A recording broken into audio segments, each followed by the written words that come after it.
지금은 울어야 할 때다라는 제목으로 하나님 말씀을 전하도록 하겠습니다. 우리가 살면서 눈물을 흘릴 때가 있습니다. 여러분은 눈물을 많이 흘리십니까? 아니면 눈물을 거의 흘리지 않으십니까? 눈물에는 여러 가지 의미가 있습니다. 슬플 때에 그 감정의 표현으로 눈물이 납니다. 또 너무 기쁠 때는 눈물이 또 나죠. 또 감동적인 영화나 드라마를 볼 때에 가슴이 뭉클해지면서 또 눈물을 흘릴 때가 있습니다. 그러나 또 우리가 사람에게 보이기 위해서 악어의 눈물이라고 사실은 그 눈물을 흘리지 않는데 사람의 동정을 받기 위해서 억지로 흘리는 눈물도 있습니다. 또 너무너무 슬퍼서 가족 간의 이별이나 너무 가깝게 지냈던 사람하고의 헤어질 때에 또 눈물이 나곤 합니다. 예수를 믿는 사람들은 사실 어떤 부분에서 우리가 울어야 될 것인가? 우리가 일반 사회적인 방법으로 우리가 그런 슬플 때나 기쁠 때나 이별할 때나 여러 가지 상황을 통해서 눈물을 쏟아낼 때가 있는데, 하나님 믿는 사람들은 어떨 때 눈물을 흘려야 되는가? 바로 하나님의 심정으로 눈물을 흘릴 때가 있다는 것입니다. 하나님을 믿는 사람들은 하나님에 대해서 관계를 맺고 있습니다. 여러분들이 이제 부모님이 돌아가신 분도 있고 부모님 지금 살아 계신 분도 있을 텐데, 부모님과 관계, 그 관계를 생각하면은 예를 들어서 그 부모님이 건강하고 아무 일 없고 그러면 마음이 편안하지만은 몸이 노쇠해서 정말 병에 신음하고 고통 가운데 있고, 또 어떤 사람은 또 자녀가 너무 힘든 그런 상황이 있었을 때 우리 그 심정을 느껴지잖아요. 내가 겪는 건 아니지만은 나와 깊은 관계를 맺었던 사람들 때문에 그 심정을 생각하면은 나도 모르게 눈물이 날 때가 있습니다. 예수를 믿는 사람들은 이 하나님하고의 밀접한 관계가 있기 때문에 하나님의 심정이 내게 느껴질 때가 있어요. 하나님의 심정이 정말 너무너무 흐뭇하고 흡족해 할 때는 나도 기쁩니다. 그런데 하나님 마음이 무너지고 하나님 마음이 너무 슬프고 하나님이 애타하는 그런 것이 내게 느껴질 때에 우리 자신도 하나님 마음을 생각하니 눈물이 날 때가 있는 것이죠. 저는 기도할 때에 눈물을 많이 흘리는 편입니다. 기도하면은 하나님하고 깊은 관계 속에서 하나님이 저를 위로하시고 하나님이 어떤 분이신지 또 이 세상을 통해서 하나님이 바라보시는 그 심정을 볼 때에 눈물이 많이 나곤 합니다. 오늘 본문 시편 126편의 말씀은 이스라엘 백성들이 눈물을 흘린 내용이 나옵니다. 무엇 때문에 이들은 눈물을 흘렸는가? 1절에 보니까 여호와께서 시온의 포로를 돌려보내실 때에 우리는 꿈꾸는 것 같았도다. 그때에 우리 입에는 웃음이 가득하고 우리 혀에는 찬양이 찼었도다. 그때에 문 나라 가운데에서 말하기를 여호와께서 그들을 위하여 큰 일을 행하셨다 하였도다. 여호와께서 우리를 위하여 큰 일을 행하셨으니 우리는 기쁘도다. 기쁨의 눈물을 흘렸다는 것입니다. 여기 보니까 여호와께서 시온의 포로를 돌려보내실 때에 이 얘기는 여러분 구약 성경을 보면은 이스라엘 백성들이 하나님에게 죄를 범하게 되죠. 하나님 말씀을 순종해야 되는데 그들은 이방신을 섬기고 하나님 말씀에 불순종하게 됩니다. 하나님께서는 끊임없이 선지자를 통해서 바른 길로 가라고 경고하고 누차 그렇게 하나님의 말씀을 사인을 주셨는데도 불구하고 그들은 그것을 끝까지 고집을 피우고 결국에는 이스라엘 나라가 멸망을 당합니다. 참 안타까운 일이죠. 멸망을 당하고 난 다음에 이 나라가 이제 식민지가 된 것이죠. 70년 동안, 무려 70년 동안이나 나라 잃은 이제 서름을 겪게 되었습니다. 그들이 하나님 앞에 70년 동안 나라 이런 소름이 어떤지 철저하게 느꼈을 것입니다. 그런 상황에서 하나님께서 좋은 소식을 주셨어요. 고레스 왕, 새로운 왕이 회복이 되면서 그의 마음에 포로된 자들을 다 귀환해줘라. 본국으로 다 돌려보내줘라. 이 땅에 살고자 하는 남겨두고 자기 고향으로 돌아갈 사람들은 다 보내줘라는 이런 하나님의 은혜가 임하게 된 것입니다. 그게 무려 70년 만에 일어난 거예요. 그래서 오늘 본문에 시온의 포로를 돌려보내실 때에 우리는 꿈꾸는 것 같았도다. 그렇게 희망을 가졌던 그 이스라엘 백성들이 드디어 우리나라로 돌아가는구나. 우리 일제 식민지 36년간에 있었지 않습니까? 우리나라가 얼마나 독립을 위해서 수많은 피를 흘렸습니까? 정말 그것을 보지 못하고 죽은 사람도 있지만은 그 해방을 위해서 그렇게 간절히 부르짖었던 그 사람들의 소리를 하나님께 들으시고 우리나라에도 해방을 시켜주셨습니다. 그때 대한민국 만세하면서 온 동네마다 희열이 넘치는 기쁨이 가득 찼던 것이죠. 이스라엘 민족과 우리나라 민족이 비슷한 상황이 있기 때문에 우리가 깊이 공감할 수 있지 않습니까? 웃음이 가득하고 찬양이 넘치고 하나님께서 우리를 이렇게 은혜를 베푸셨구나. 이 고백이 이스라엘 백성들도 있었고 우리나라도 있었던 일입니다. 자, 이런 내용들을 가지고 오늘 그 126편에 보면은 성전에 올라가는 노래라고 그렇게 해놨지 않습니까? 이스라엘 백성들이 예루살렘 성전에 이렇게 순례할 때마다 정기적으로 순례하는 때에 올라갈 때마다 그들은 그냥 올라가지 아니하고 오늘 시편 126편 말씀을 암송하면서 그들은 하나님께 찬양하며 올라가는 겁니다. 여호와께서 시온의 포로를 돌려보내실 때 우리는 꿈꾸는 것 같았도다. 지금 당장이 아니고 그 전에 있었던 일들이죠. 그런 일들에 대해서 이 후손들이 우리 조상들에게 베푸신 하나님 은혜를 생각하며 참 그때 우리 조상들이 포로에서 귀환할 때 그 마음, 그것이 하나님의 은혜다 이러면서 성전에 올라갈 때마다 그 노래를 부르는 거예요. 자, 그러면서 이제 5절 6절에 이렇게 결론을 내리고 있습니다. 눈물을 흘리며 씨를 뿌리는 자는 기쁨으로 거두리로다. 눈물을 흘리며 씨를 뿌리는 자는 기쁨으로 거두리로다.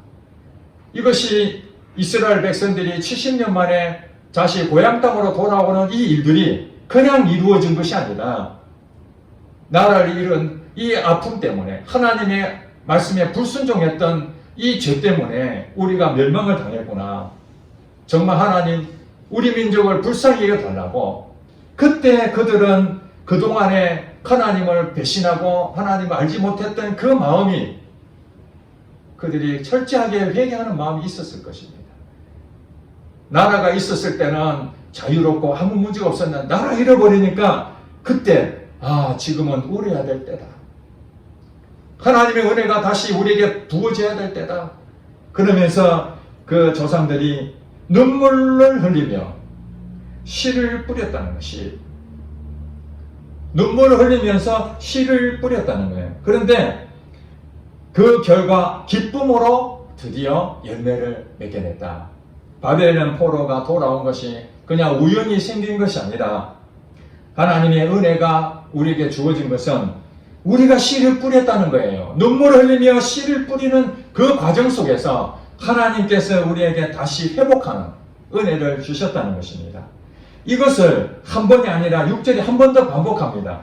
울며 씨를 뿌리러 나가는 자는 반드시 기쁨으로 그 곡식단을 가지고 돌아오리로다. 반드시 기쁨으로 그 곡식단을 가지고 돌아오리로다. 여러분 인생 가운데에 눈물을 흘릴 때가 언제였는지 한번 생각해 보시기 바랍니다. 편안하고 아무 문제 없었을 때 그때 눈물 흘릴 때보다도 기가 막힌 일을 당할 때에 큰 상처를 받았을 때에 정말 내가 어떻게 이걸 해결할 수 없는 그런 지경이 왔을 때에 마음이 무너지잖아요. 마음이 무너지면 저절로 눈물이 납니다. 기가 막히니까. 교회를 안 다닌 사람들도 마찬가지입니다. 그 잘 나가던 회사가 하루아침에 문을 닫는 파산에 이르렀을 때에 그걸 어떻게 허허 웃으면 그냥 지나갈 수 있겠습니까? 가슴이 무너지잖아요. 예수를 믿지 않는 사람들은 술로 달래고 정말 이 기가 막힌 상황을 어떻게 해야 될 것인지, 가족들에게는 눈물을 보이지 못해서 골방에 들어가서 자기 자신이 왜 이렇게 됐는지 눈물을 쏟게 될 것입니다. 그런데 우리 하나님 믿는 사람들은 어떻게 해야 되느냐? 첫 번째, 먼저 울어야 된다는 거예요. 오늘 본문에 보니까 눈물을 흘리며 씨를 뿌리는 자, 이 나오잖아요. 울며 씨를 뿌리는 자, 먼저 눈물이 필요하다는 거예요. 울어야 될 때 울어야 됩니다. 여러분 정말 눈물을 흘릴 수밖에 없는 그 상황이 왔는데도 여러분들이 꾹 참고 있으면 그 마음이 병이 됩니다. 울 수 있어야 되는데 울지 못하면 마음이 피폐해지고 더 문제가 해결되지 않습니다. 지금 여러분들이 생각할 때에 나는 지금 울 때가 아닌데 이렇게 생각하시는 분이 있을 것입니다. 지금 여러분들이 울어야 되는데 내가 울지 못했구나. 정말 내가 가슴을 치며 울어야 될 때인데 울지 못했구나 하는 사람은 오늘 이 말씀을 생각하면서 여러분 눈물을 참지 마시고 하나님 앞에 나가서 여러분 마음을 다 마음껏 쏟아내야 됩니다. 펑펑 울면 더 좋습니다. 하나님은 여러분에게 정말 좋은 것으로 잘해서 여러분을 앞에 세우기를 원하는 것이 아니라 여러분이 정말 무너진 그 마음을 가지고 다른 자리에 있는 것이 아니라 꼭 참고 있는 것이 아니라 여러분 스스로 뭘 해보려고 애를 쓰는 것이 아니라 그냥 하나님 앞에 나가는 겁니다. 하나님, 내 마음이 지금 이런 상태입니다. 너무너무 힘듭니다. 하나님, 제가 이 빚에서 재정적인 어려움을 당했는데 이 빚을 갚을 수가 없습니다. 하나님, 저를 불쌍히 여겨주세요. 이렇게 앞으로 나가는 겁니다. 그리고 아무리 병원에 가서 치료해도 나이가 많다고 치료가 안 되고 또 병원에 치료를 하는데 차도가 없고 이 암 환자들이 대부분 우울증에 많이 걸린다고 합니다. 왜냐하면 그 암을 극복해내서 건강 회복되면은 여러분 기쁨이 생기겠죠. 그런데 운동도 하고 음식도 조절하고 아무리 해도 몸이 회복되지 않고 그런 상황이 되면은 사람이 지치지 않습니까? 뭔가 희망이 있어야 되는데 내가 언제까지 이렇게 항암제를 맞고 이 암을 이겨낼 수 있을까? 미래가 보이지 않을 때에 그때 마음에 우울한 마음이 생긴다는 거예요. 그래서 병이 깊은 사람들이 우울증하고 연관성이 굉장히 많다는 것입니다. 그럴 때 어떻게 됩니까?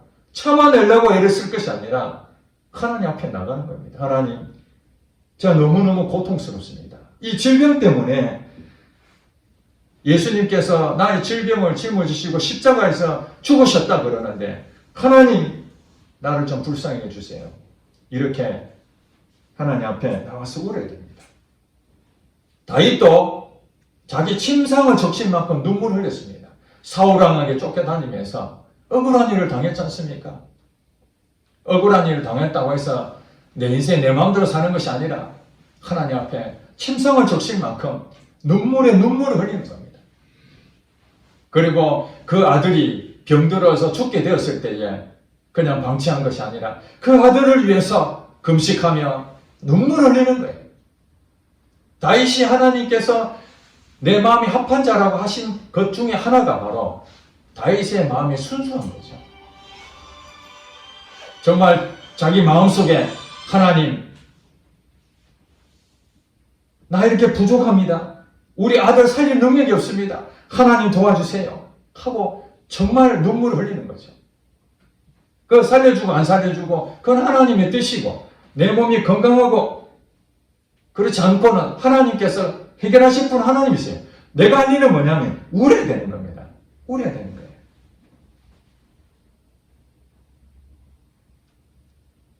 그 다음에 눈물을 흘리고 난 다음에 가만히 있으면 안 되는 것이죠. 그 다음에 본문에 보니까 씨를 뿌려야 된다. 씨. 여러분 농사를 짓게 되면 씨라는 것이 항상 있지 않습니까? 해바라기 씨도 있고 그 채소를 심어도 다 씨가 있습니다. 밭에다가 씨를 다 이렇게 심으면은 그것이 정상적으로 하면은 뿌리를 내리고 잎이 나서 나중에 열매가 맺게 되죠. 이게 자연스러운 현상입니다. 심은 대로 거두는 현상이죠. 그런데 아무것도 뿌리지 않고 씨를 심어 놓지도 않고 무언가 얻으려고 한다면은 여러분 어떻습니까? 아무것도 없는 겁니다. 자, 울어야 돼요. 그 우는데 그 다음에 어떤 일이 필요합니까? 여러분들이 건강이 만약에 잃었다면 그 건강을 회복하기 위해서 하나님께 기도의 씨를 심어야 되는 거죠. 하나님 앞에 나가는 겁니다. 가만 앉아가지고 아이고 내 건강이 지금 어려운데 내 이러다가 죽는 거 아니야? 하고 슬퍼서 우는 것으로 끝나는 것이 아니라 하나님 앞에 나가는 것입니다. 이것이 씨를 심는 겁니다. 하나님 앞에 나가는 것입니다. 또 말씀이 나의 위로가 되고 말씀이 내게 힘이 되기 때문에 말씀을 보는 것이 씨를 심는 것입니다. 지난 시간에 여러분 기억나십니까? 어떤 말씀을 들었습니까? 믿음의 씨를 심어라 그랬잖아요. 겨자씨 하나만큼의 믿음을 심어라. 그러면은 여러분 앞에 큰 산이 있다 할지라도 지금은 믿음이 연약해서 그 산을 움직일 만한 그게 없지만은 그 믿음의 씨를 심고 하나님 마음에 그 말씀을 딱 품고 여러분 믿음은 기도하고 연결된다 그랬잖아요. 그럼 기도를 하기 시작하면은 그 기도를 통해서 믿음이 점점 자라기 시작합니다. 점점 커져서 어디까지 간다고요? 내 앞에 있는 그 산도 후 불면은 저리 멀리 떠나갈 것처럼 그런 믿음이 여러분에게 주어진다는 것입니다. 그래서 이 산을 명하여 여기서 저기로 옮겨라 하도 그대로 될 것이요 못할 것이 없느니라 이렇게 말씀하시는 겁니다. 그러니까 이 씨를 뿌리는 것은 하나님이 씨를 뿌리는 것이 아니라 우리가 뿌려야 된다는 겁니다. 하나님은 우리의 모든 것을 다 회복시켜 주시고 능력을 주시고 그런 모든 것을 주관하시는 분이시지만은 그렇다고 해서 하나님이 씨를 뿌리고 하나님이 자라게 하시고 하나님이 거두시는 분은 아니에요. 사람이 할 일이 있는 거예요. 사람이 할 일. 우리는 먼저 지금 현재 상황에 대해서 심각한 마음을 가져야 돼요. 그게 눈물이 나는 거죠. 여러분 상황이 뭐 이런 질병 아무 문제 없어. 빛이 있어도 뭐 갚으면 되지. 어떻게 눈물이 나겠습니까? 뭐 이 정도면 내가 충분히 뭐 가능하지. 눈물을 안 흘리죠. 이 눈물을 흘린다는 것은 기가 막힌 상황인 거예요. 내 앞에 큰 산이 지금 있는데 해결 방법이 없다는 것을 깊이 인식할 때 비로소 우리 마음에 감정적으로 할 수 없구나. 그때 눈물이 터지기 시작하는 거죠. 눈물을 터지는 것으로 끝나는 것이 아니라 하나님 그러면 제가 어떻게 하면 좋겠습니까?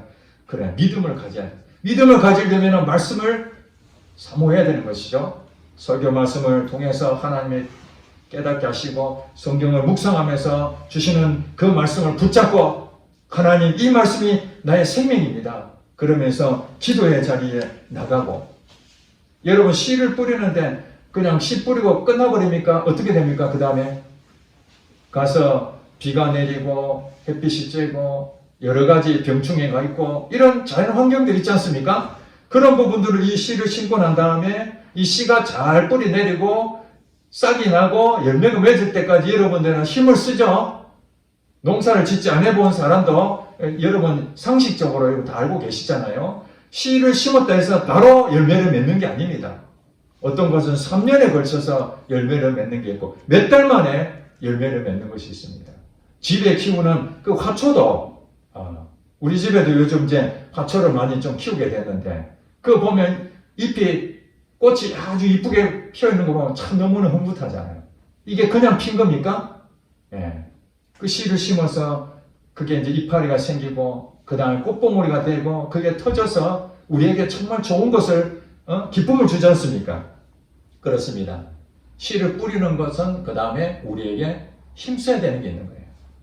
기도했으면 그 기도 하나님이 열매를 줄 때까지 여러분은 기도를 멈추면 안 되는 겁니다. 여러분 믿음을 절대로 중간에 포기하지 말고 그 믿음을 끝까지 말씀 붙잡고 나가는 겁니다.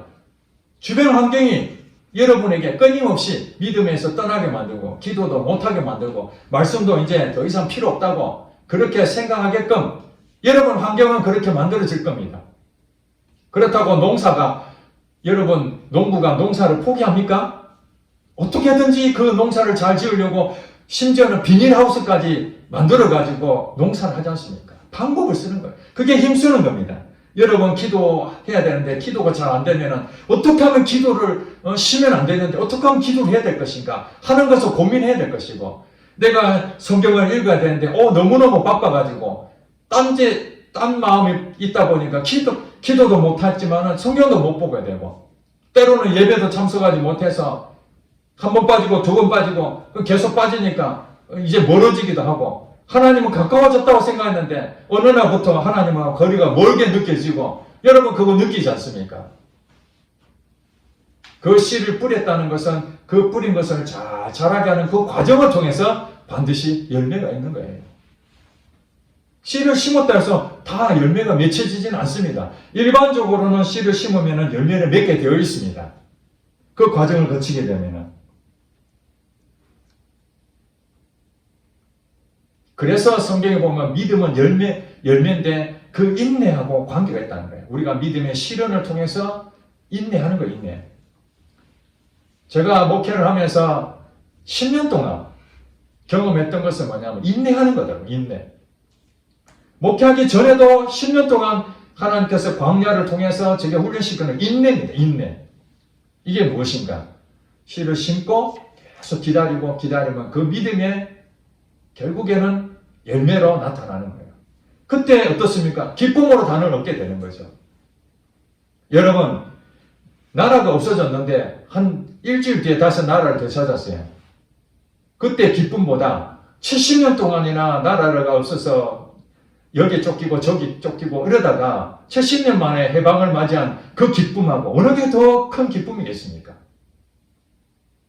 여러분, 남편을 위해서 우리 성도님들의 남편을 위해서 정말 예수를 믿어야 되는데 예수를 믿지 않는 것 때문에 얼마나 속상하십니까? 뭐냐, 전도하면 바로 그날 교회 나오면 해피하고 너무 좋은데 그러나 10년, 20년 이렇게 많은 시간 동안 수고하고 씨를 뿌려놓고 그 남편이 돌아올 것이 믿음이잖아요. 그 믿음의 씨앗을 가지고 끝까지 말씀을 붙잡고 기도에 쉬지 아니하고 그렇게 계속 기도해서 나중에 남편이 언제 돌아올지는 하나님의 계획이 있지만 돌아오는 날 여러분들은 오늘 126편의 말씀이 여러분 것이 될 것입니다. 여호와께서 시온의 포로를 돌려보내실 때에 우리는 꿈꾸는 것 같았도다. 하나님께서 우리 남편을 이제야 돌려보내주시는군요. 하나님 너무너무 감사합니다. 이 찬양이 입에서 나오지 않겠습니까? 이 얘기를 들었던 자녀들이 어머니의 그 기도가 결코 헛되지 않았군요. 결국에는 기쁨으로 단을 거두시군요. 이게 그 믿음의 후손으로 흘러가는 것이죠. 그냥 예수 잘 믿어라, 교회 열심히 다녀라, 이것도 좋은 일이지만 그러나 이 말씀 하나 붙잡고 기도의 씨를 심었는데 그 과정에 수많은 포기하고 싶은 마음, 정말 이게 정말 내가 하고 있는 게 맞는가 하는 그런 과정에서도 끝까지 버텼더니 하나님께서 회복하신다면 이 기가 막힌 일이 우리에게 주어지는 거죠. 한 선교사가 중동에 선교지를 갔습니다. 젊은 마음으로 하나님이 그 땅을 선교라 해서 여러분 선교사 나갔다는 얘기는 이 땅에 문화가 다르지 않습니까? 음식도 다르잖아요. 지금 여기서도 복음을 전하기 그렇게 어려운데 이슬람권이었던 중동 땅에 선교한다는 것은 거의 힘든 일입니다. 복음이 매우 어려운 데입니다. 그런데 하나님께서 그를 거기로 보내셨기 때문에 이 말씀에 순종하여 그걸 믿음으로 받아들이고 인간의 힘으로는 가고 싶지 않지만 하나님이 나를 거기서 복음의 씨앗이 되기를 원하니 내가 가서 하나님 뜻대로 하겠습니다. 그렇게 해서 중동 땅에 갔는데 얼마나 사명이 불탔겠습니까? 젊은 나이니까. 5년 동안에는 열심히 복음을 전했습니다. 그리고 안식년이 돼서 국내로 돌아왔는데 상황이 좋지 않아가지고 후원교회에서 원래 후원을 해야 선교사는 재정적인 것을 이렇게 가지고 선교를 하게 돼 있지 않습니까? 스스로 자립할 수가 없으니까 반드시 한국 교회에서 후원해 줘야 돼. 그 후원교회가 후원 중단하게 된 거예요. 돈 하나도 주지 못합니다. 그리고 자기를 파송했던 선교 단체에서도 사임하게 만들어 버렸습니다. 기가 막힌 일이죠. 놀러 다닌 것도 아니고 오직 하나님의 헌신하는 마음으로 하나님 말씀 붙잡고 그렇게 갔는데 그 씨앗을 심었는데 결과적으로 돌아온 것은 태풍과 같이 엄청나 힘든 아이도 자녀가 3명이라서 어떻게 하면은 이 아이들을 이제 키워야 할 것인지 선교지는 어떻게 가야 될 것인지 이런 참 고민될 때에 그가 하나님에 대해서 원망하는 마음도 있지만 하나님밖에 없잖아요. 기가 막히게 큰 산이 하나 생겼잖아요. 여러분 선교사가 됐다 해서 하나님이 다 길을 열어주시고 가만히 있어도 뭔가 다 되어지고 이러면 누가 선교사 안 나가겠습니까? 그 척박한 상황에서 믿음 하나 가지고 환경은 너무너무 어려운 그 과정에서 그래도 너가 나를 믿을 수 있겠느냐. 그래 이 사람은 하나님밖에 없습니다. 그때 지금이야말로 우려해야 될 때구나.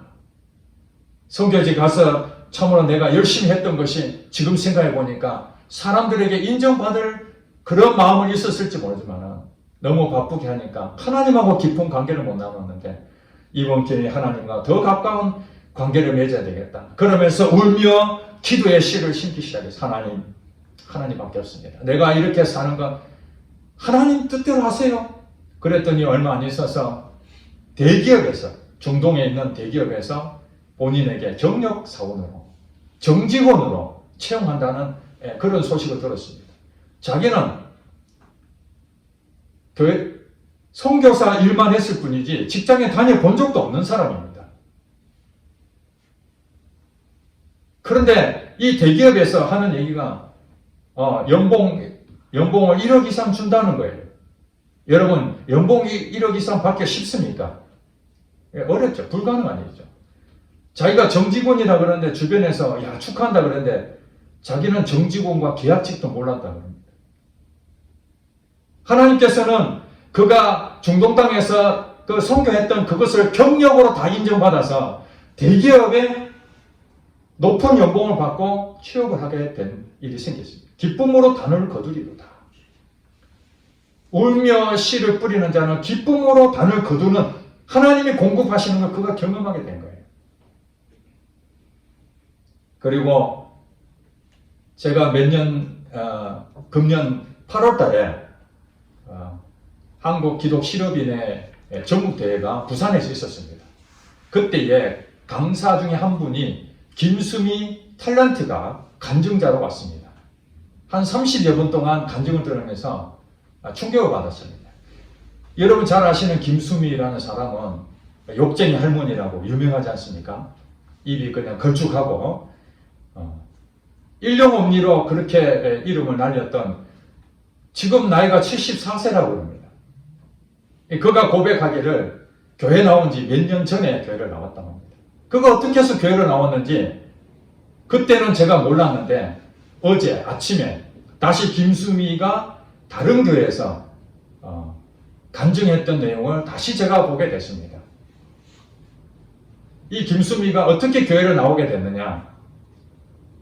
자기하고 잘 아는 어느 분이 이 김수미를 전도하기 위해서 한 권사님을 소개를 시켜줬습니다. 그 교회 다니는 그 권사님이 김수미가 무엇이 문제인지를 알게 됐어요. 김수미가 어렸을 때에 이 여자니까 어렸을 때 이제 서울로 집이 군산인데 서울로 학교를 다니게 됐습니다. 여자는 저녁에 다니면 안 된다. 큰일 난다. 귀에 못이 박히도록 아버지에게 듣다 보니까 이제 성년이 돼서도 저녁에 7시 이후만 되면 집을 못 나간다는 거예요. 막 두려움이 생기고 그래서 사람들 만나지도 않고 집에만 있다는 거예요. 너무 불안하니까 그때부터 술을 저녁마다 아무도 모르게 혼자 술을 계속 먹었어요. 지금까지 술을 계속 먹고 있었는데 그 김수미의 술을 먹었다는 그 사실을 알고 이 한 권사님이 김수미가 하나님 앞에 나올 수 있는 방법은 하나님의 체험을 해야 되겠다. 하나님 살아계심을 체험시켜야 되겠다. 그래서 김수미의 술을 끊기 위해서 100일 작전기도 들어간 겁니다. 김수미한테 100일 작전기도 한다고 그랬습니다. 그래 김수미가 웃었다고 그럽니다. 자기가 지금까지 술을 끊을 수 있었으면 왜 못 끊겠습니까? 이미 중독되어 있는 상태인데 아무도 할 수 없다는 거예요. 그런데 100일 작전을 하고 다시 또 100일 작전에 들어갔는데 어느 날 김수미 고백이 술이 전혀 땡기지도 않고 자기 자신이 술을 다 끊어진 것을 확인하게 된 거예요. 다른 노력한 것이 하나도 없습니다. 오직 그 한 권사님의 기도의 응답으로 김수미가 술을 끊어지고 그때 느낀 겁니다. 아, 하나님이 살아계시는구나. 하나님이 살아계시는구나. 그리고 몇 년 동안 하나님의 살아계심을 경험하면서 사람들에게 까칠하게 했던 거 그거 회개하고 예전 같으면 자기의 성질 등 하는데 지금은 성질 다 죽이고 돌아다니면서 복음을 전하고 이제 내 남은 인생 74살인데 주님을 위해서 내가 살고 싶다. 같은 동료 배우였던 김혜자가 그렇게 예수를 믿으라고 수없이 자기한테 했었는데 그때 좀 일찍 믿을걸. 진작에 예수님을 믿을걸. 내가 너무 늦게 믿었구나. 그러면서 지금도 복음을 전하는 그한 사람이 됐다는 거. 그 얘기 듣고 제가 그 생각했습니다. 아, 한 권사님이 이 술을 끊을 수 있는 그 방법은 하나님 앞에 울며 씨를 뿌리는 거구나. 거기서 이 한 영혼이 돌아오는 것을 제가 보고 제가 회개했습니다. 그 내용을 듣고 바로 하나님 앞에 나는 우리 성도들이 몸이 아픈 사람 많고 우리 임권사님 또 남편도 술을 끊게 해달라고 그렇게 했는데 저도 기도를 했습니다. 지금까지 수차에 걸쳐서 기도했는데 울며 씨를 뿌려야 된다는 그 마음에 내가 눈물로 기도를 더 해야 되겠구나. 한 영혼을 돌아오는데 그냥 돌아오는 것이 아니라 100일 동안이나 그 모든 마음을 다 쏟아서 기도를 했더니 이 한 영혼 돌아왔다면 우리 성도들이 아프면 아픈 대로 그냥 하나님께서 언제든지 그렇게 하시겠지 그렇게 할 수도 있지만은 그래서 그날은 상황이 달라졌습니다. 제가 여러분 한 사람 한 사람 하나님 우리 성도님 이 병이 있습니다. 치유해 주세요 하고 제가 눈물로 기도했습니다. 한 사람 한 사람 전부 다 눈물로 다 기도했습니다. 그러면서 예수님이 비유했던 그 과부 밤낮 부르짖 억울한 일을 당해서 밤낮 부르짖었더니 불의의 재판관도 너가 밤낮 부르짖는 것 때문에 내가 알겠다 두 손 든 것처럼 다 들어준 것처럼 하물며 하나님의 자녀이겠느냐 그 생각하면서 저도 여러분들을 위해서 정말 눈물로 씨를 뿌리는데 나의 모든 마음을 다 해야 되겠다 그런 마음을 제가 먹었습니다. 여러분 지금 울어야 될 때가 아니라고 생각하는 사람이 있을 것입니다. 그러나 잘 생각해 보십시오. 여러분들이 취업하나 그것만 생각하고 있습니까? 여러분 결혼할 것만 생각하고 있습니까? 아니면 여러분들 질병 하나만 고쳐지기를 바라고 있습니까? 하나님이 그거 하나 때문에 여러분을 예수를 믿게 만들었겠습니까? 더 큰 꿈을 꾸시기 바랍니다. 지금도 하나님은 나라를 위해서 울어야 될 사람 찾고 있습니다. 이 나라가 지금 두 동강이 나서 여러분 뉴스만 보면은 한쪽에 보면은 이쪽에 비난하고 이쪽에서는 이쪽 비난하고 이런 시대에 우리가 살고 있습니다. 그걸 보면서 그래 정치인들은 니희들 알아서 해라 이렇게 하고 말 겁니까? 하나님이 이 나라가 하나가 되고 정말로 바르게 되기를 그 마음이 하나 느껴지신다면 여러분 중에 나라를 위해서 내가 지금 울어야 될 때구나 이게 필요할 것이고 여러분 일터에 복음을 전해야 되는데 예수 믿지 않는 사람이 가득 찼다면 하나님 우리 회사를 위해서 내가 울어야 될 때입니다. 우리 가정이 화목하지 못하고 서로 싸우고 예수 믿지도 않고 이런 상황에서 내가 이 세상 떠나면 하나님 앞에 얼마나 부끄럽겠는가. 하나님 이 가정을 위해서 내가 지금 울어야 될 때입니다. 이태원에 참사가 일어났는데 한쪽에서는 춤추고 술 마시고 웃으면서 비웃는 사람이 있는데, 또 한편에서는 이태원 참사하고 나하고 아무 유족도 아닌데도 그 마음이 안타까워서 그 젊은이가 죽은 그것 때문에 가슴이 아파서 하나님 앞에 눈물로 기도하는 사람도 있다는 거예요. 꼭 내 문제 때문에 울어야 되는 것입니까?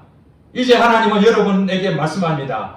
여러분 자신을 위해서 울기도 하지만은 이제 지경을 넓혀서 여러분 주변을 보라는 거예요. 여러분 주변을 보고, 아, 지금 울어야 되는구나. 이것 때문에 울어야 되는구나.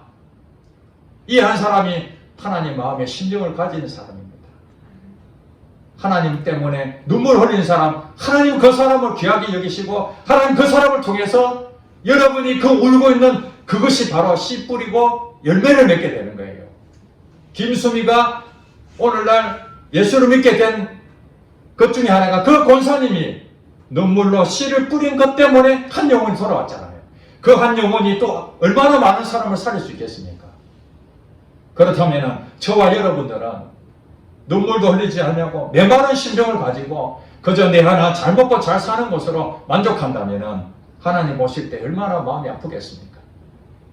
오늘 이 시간 여러분 지금은 울어야 될 때입니다. 내가 자신을 울어야 되고 교회를 위해서 울어야 되고 나라를 위해서 울어야 되고 여러분 가정을 위해서 일터를 위해서 주변의 모든 사람들을 위해서 영혼을 구원하기 위해서 지금은 울어야 될 때입니다. 이제 다 같이 한 찬양을 하고 기도하겠습니다.